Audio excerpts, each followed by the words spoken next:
Daming tao today guys, puno.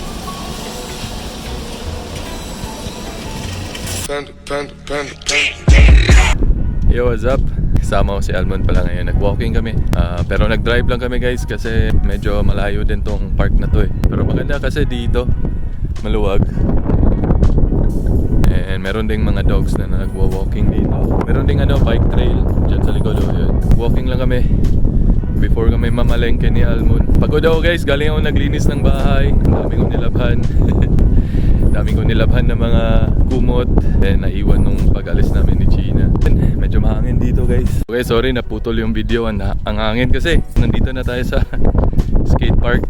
Ikot na kami ni Almond. Mga 30 minutes siguro kami ikot dito. And alas 5 pala ng hapon guys.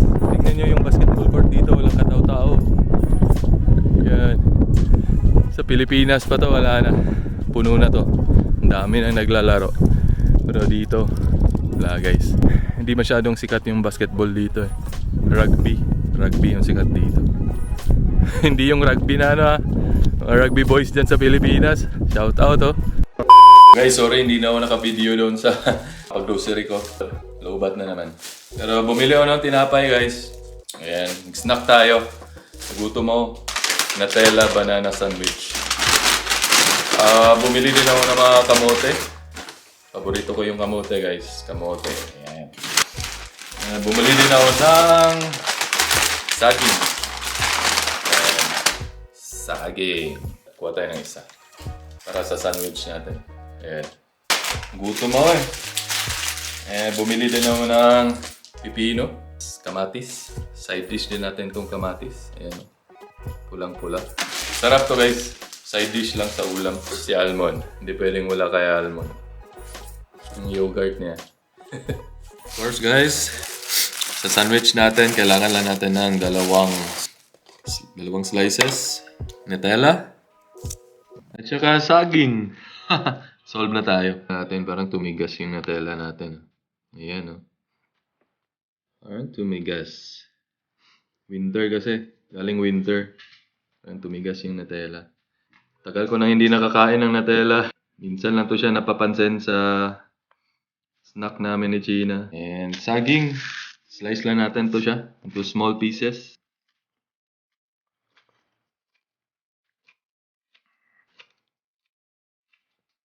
Lagay na natin dito. Tagal na tong Nutella sa amin. Hindi pa maubos-ubos. Lagyan natin peanut butter guys. Dito sa kabilang side. Para hindi naman malungkot yung kabilang. Ganito lang karami. Tsaka kape. Solve na tayo dito. Gutom ako. Nag-jogging kami ni Almond eh. Cover na natin. Oo, di ba? Guys, tikman natin. Ayan oh.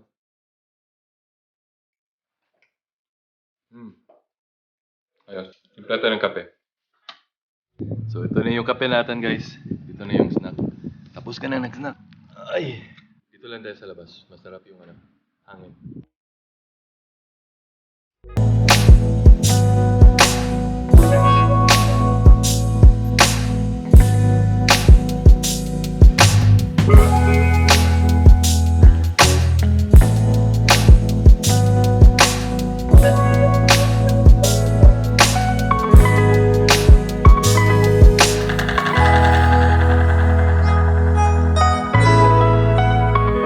Daming tao today guys, puno.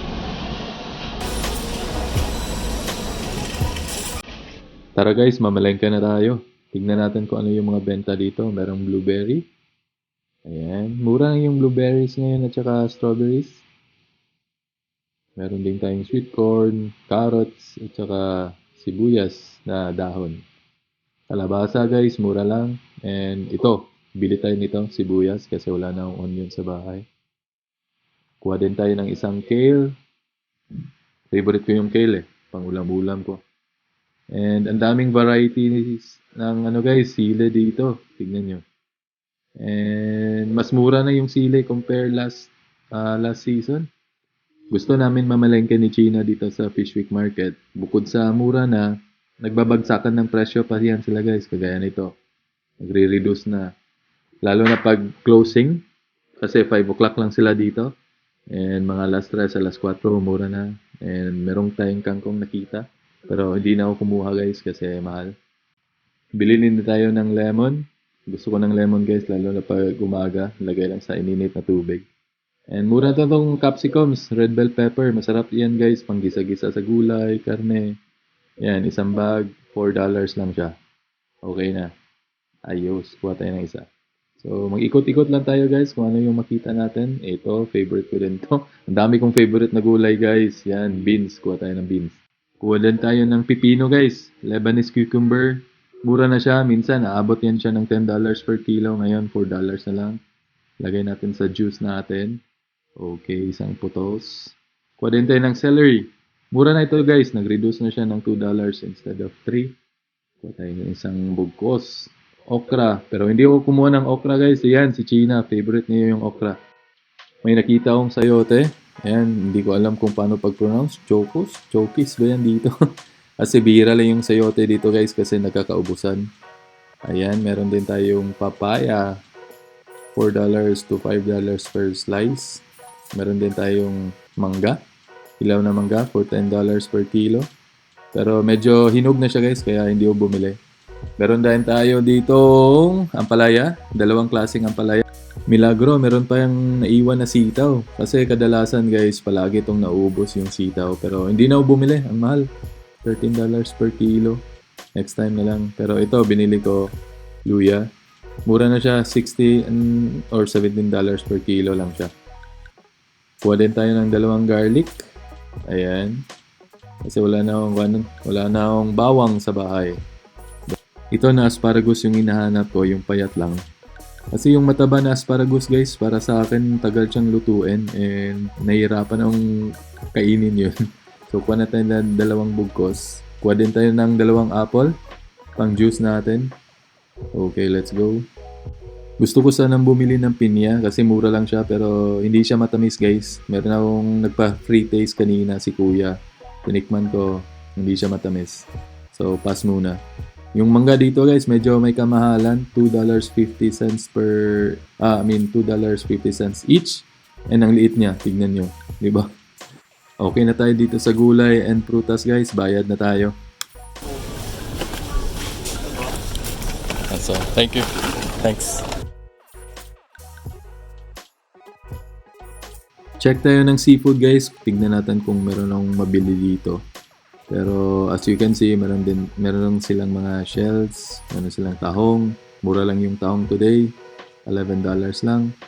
Meron ding cuttlefish, hindi ko alam kung anong Tagalog dyan. Ayan, baby calamari, masarap to pero ayokong maglinis muna.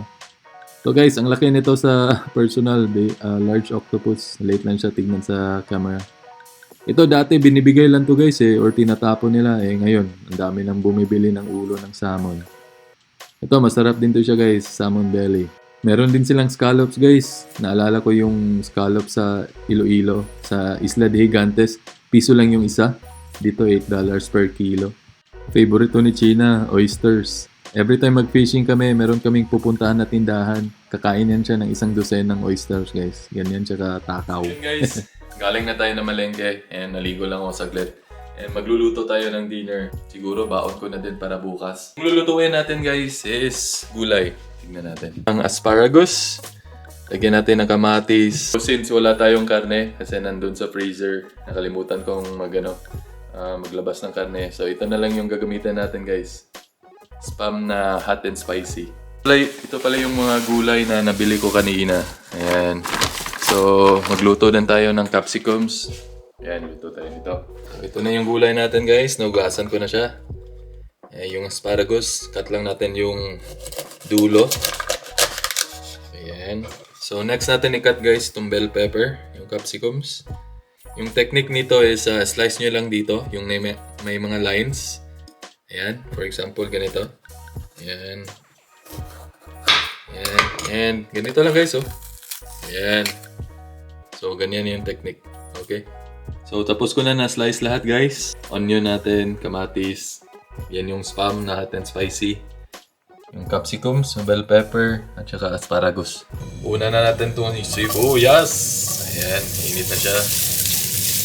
Ayan, sunod na natin yung kamatis.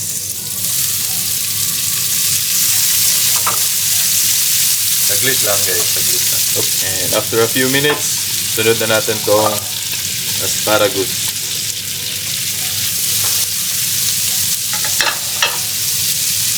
Sarap to guys. Next guys, lagay na natin yung spam. Nakalimutan ko kasi maglabas ng karne. So ito na lang muna. Pampalasa. And lastly, lagay na natin yung capsicums natin. Red bell pepper. Ayan. Gisa lang natin to ng few minutes. In less than 15 minutes, meron na tayong ulam guys. And lagyan lang natin ng chili flakes. Para mas spicy. And gisa.